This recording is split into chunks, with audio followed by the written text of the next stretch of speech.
Salam sejahtera untuk kita semua. Perkenalkan, nama saya Stefanus, NIM 201041730, mahasiswa Universitas Pancabakti Pontianak, jurusan Manajemen. Saya akan memaparkan tentang mata kuliah Manajemen Pemasaran 1 dengan materi kepribadian dan gaya hidup konsumen.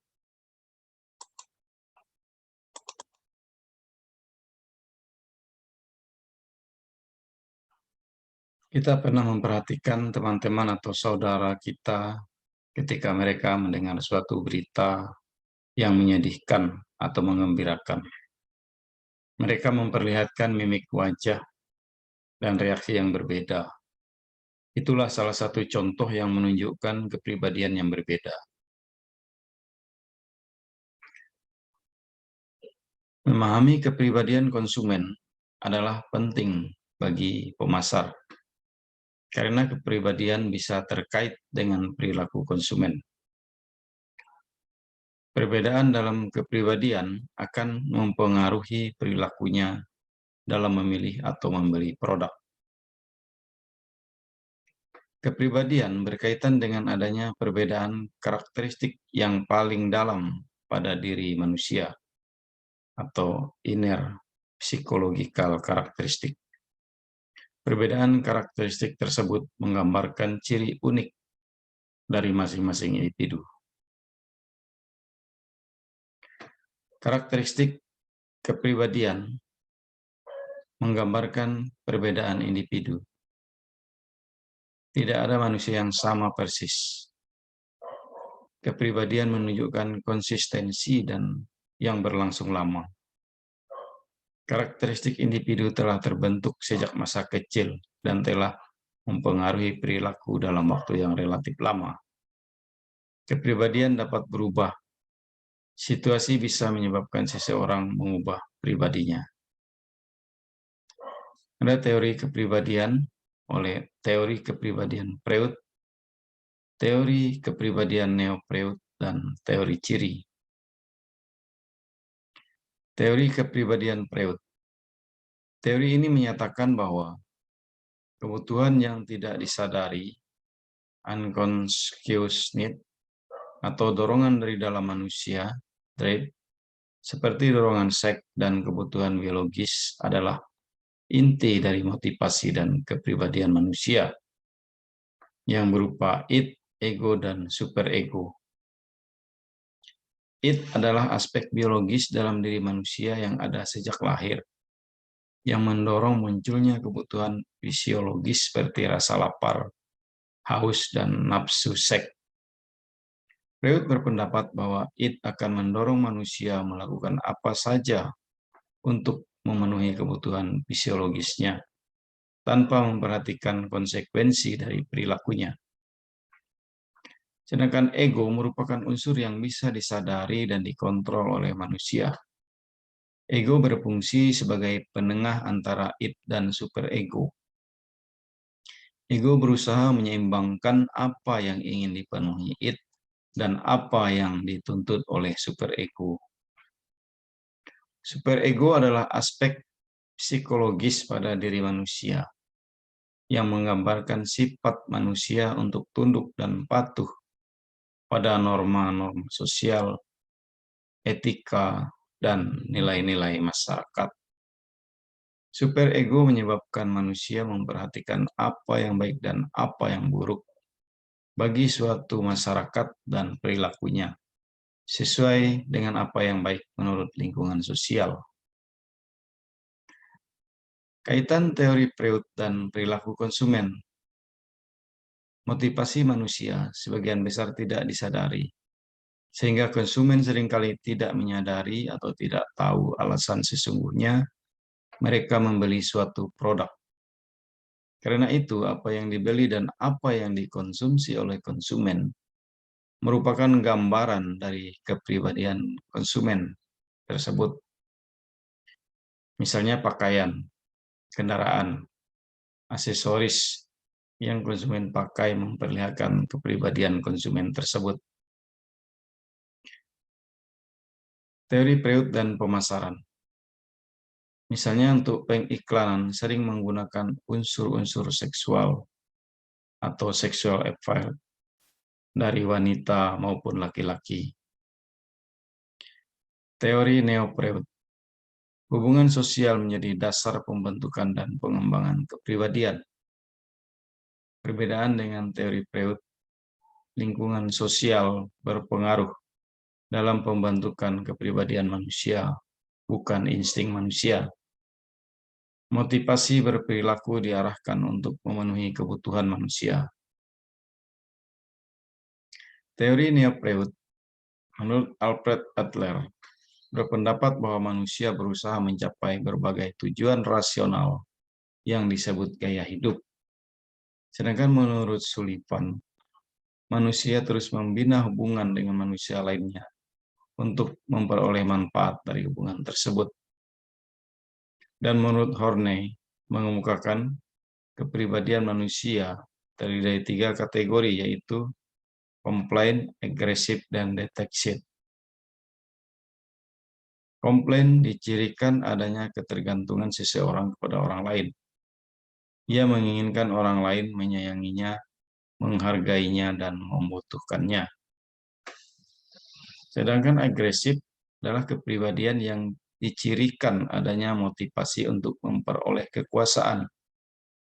Dan deteksi kepribadian yang dicirikan selalu ingin bebas, mandiri, mengandalkan diri sendiri, dan ingin bebas dari kewajiban. Trait adalah sifat atau karakteristik yang membedakan antara satu individu dengan yang lain, yang bersifat permanen dan konsisten. Keinovatifan konsumen, yaitu seberapa besar kemauan seseorang untuk menerima berbagai pengalaman baru.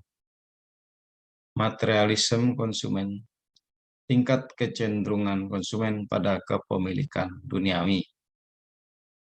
Etnosentrisme konsumen, kemungkinan konsumen untuk menerima atau menolak berbagai buatan luar negeri. Kepribadian dan memahami konsumen. Ada keinovatifan konsumen, consumer innovativeness. Kemudian faktor kepribadian kognitif, dari materialisme konsumen sampai ke konsumen kompulsif. Kemudian etnosentrisme konsumen. Keinovatifan konsumen, konsumen yang suka menjadi pertama dalam menggunakan barang, jasa, ataupun praktik baru. Perbedaan inovators dengan non-inovators. Beberapa karakteristik yang digunakan keinovatifan konsumen: dogmatisme, karakter sosial, tingkat stimulasi optimum, pencari variasi kesenangan baru. Dogmatisme adalah sifat kepribadian yang mengukur tingkat penolakan terhadap sesuatu yang baru, yang tidak dikenal, serta informasi yang berlawanan dengan keyakinannya. Yang terdiri dari low dogmatisme customer, cenderung menjadikan produk baru sebagai alternatif kebutuhan mereka. Dan high dogmatisme customer cenderung memilih produk yang lebih mapan, dan mereka akan menjadikan iklan sebagai pertimbangan apabila datang dari tokoh yang dikenal. Karakter sosial, inner directed consumer, cenderung menggunakan nilai ataupun standar dalam diri untuk mengevaluasi produk ataupun jasa baru, dan berkemungkinan jadi konsumen inovator. Other directed consumer cenderung melihat orang lain untuk memberikan arah untuk menentukan apakah tindakannya salah atau benar, dan mereka kurang berkemungkinan menjadi konsumen inovator. Tingkat stimulasi optimum atau TSO adalah karakteristik yang mengukur tingkat pemenuhan individu. Riset menemukan tingkat stimulasi optimum yang tinggi berkaitan dengan kesediaan yang lebih besar untuk mengambil risiko. pencari variasi kesenangan baru, dan sifat yang digerakkan oleh kepribadian yang persis sama dengan berhubungan dengan TSO.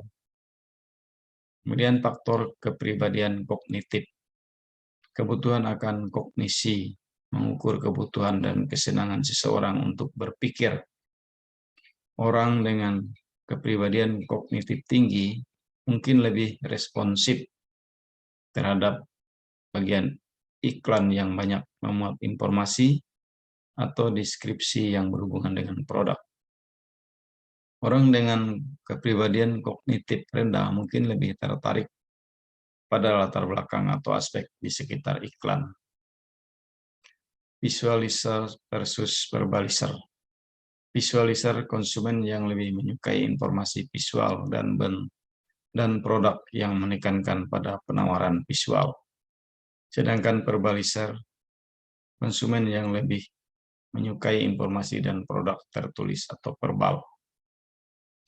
Materialisme konsumen dengan ciri-cirinya, mereka sangat menghargai barang yang dapat diperoleh dan dapat dipamerkan. Mereka sangat egosentris dan egois. Mereka mencari gaya hidup dengan banyak barang. Kebanyakan milik mereka tidak memberikan kepuasan pribadi yang lebih besar. Perilaku konsumen yang mendalam dengan karakteristiknya, minat yang mendalam terhadap barang atau produk tertentu, kesediaan untuk bepergian jauh dalam rangka menambah contoh barang atau golongan produk yang diminati, dedikasi untuk mengorbankan uang dan waktu yang banyak secara bebas untuk mencari barang atau produk tersebut. Perilaku konsumen yang kompulsif merupakan perilaku abnormal. Akibat kecanduan dan tindakan mereka dapat berakibat merusak diri sendiri dan orang-orang di sekeliling mereka. Etnosentrisme konsumen. Konsumen yang sangat etnosentris mungkin merasa tidak pantas atau merasa salah bila membeli produk buatan luar negeri karena pengaruh ekonomi yang ditimbulkannya terhadap perekonomian dalam negeri. Kepribadian merek. Para konsumen menghubungkan berbagai sifat atau karakteristik mirip kepribadian pada berbagai merek di berbagai macam golongan produk. Kepribadian merek ini dapat bersifat fungsional maupun simbolis. Personifikasi merek, kepribadian produk dan gender, kepribadian dan warna. Diri dan citra diri. Citra diri atau persepsi mengenai diri sangat erat hubungannya dengan kepribadian, di mana orang cenderung membeli produk dan jasa serta menjadi pelanggan. Perusahaan retail yang mempunyai citra atau kepribadian yang cocok dengan citra diri mereka sendiri, satu atau banyak pribadi, susunan citra diri, perluasan diri, mengubah pribadi, dan keangkuhan dan perilaku konsumen.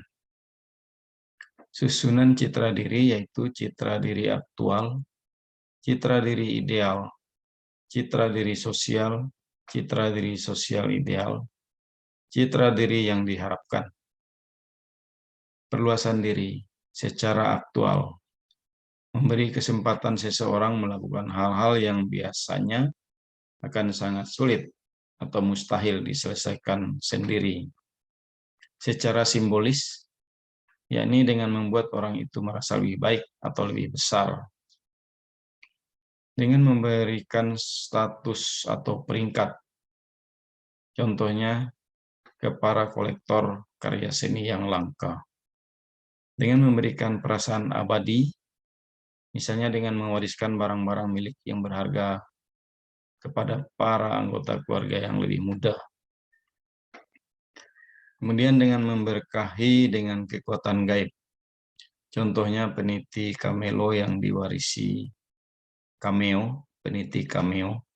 diwarisi dari seorang bibi, mungkin dirasakan sebagai jimat gaib yang memberkahi nasib baik jika dipakai.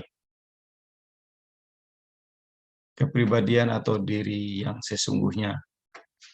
Adanya internet telah mendefinisikan kembali identitas manusia dengan menciptakan pribadi online. Dari sudut pandang perilaku konsumen, kesempatan untuk mencoba kepribadian baru dapat menimbulkan perubahan dalam bentuk perilaku membeli yang dipilih, yang pada gilirannya dapat memberikan peluang baru kepada para pemasar untuk menargetkan berbagai pribadi online. Manfaat bagi pemasar. Pemasar dapat menggunakan konsep kepribadian untuk mengkomunikasikan produknya sehingga memiliki positioning sesuai dengan kepribadian konsumen yang dituju. Contohnya motor Yamaha dan Honda. Gaya hidup atau lifestyle. Pada prinsipnya adalah bagaimana seseorang menghabiskan waktu dan uangnya. Ada orang yang senang mencari hiburan bersama kawan-kawannya. Ada yang senang menyendiri, berpergian bersama keluarga, berbelanja, dan lain-lain. Perbedaan kepribadian dan gaya hidup. Kepribadian lebih menggambarkan karakteristik terdalam yang ada pada diri manusia. Sering disebut cara berpikir, merasa, dan berpersepsi. Kepribadian merefleksikan karakteristik internal individu, sedangkan gaya hidup menggambarkan manifestasi eksternal dari karakteristik tersebut. Aplikasi pada pemasaran. Misalnya, iklan gudang garam menonjolkan gaya hidup generasi yang kreatif, yaitu generasi muda yang aktif dan produktif. Psikografik adalah variabel-variabel yang digunakan untuk mengukur gaya hidup. Variabel-variabelnya seperti sikap, nilai, aktivitas, minat, opini, dan demografi. Dan psikografik sering diartikan sebagai pengukur AIO, Activity Interest Opinion, yaitu pengukuran kegiatan, minat, dan pendapat konsumen. Aktivitas tindakan nyata seperti menonton, berbelanja di toko, atau menceritakan kepada tetangga mengenai pelayanan yang baru. Interest, minat akan semacam objek, peristiwa, atau topik adalah tingkat kegairahan yang menyertai perhatian khusus atau terus-menerus kepadanya. Sedangkan opinion, jawaban lisan atau tertulis yang orang berikan sebagai respon terhadap situasi, stimulus di mana terdapat semacam pertanyaan untuk diajukan.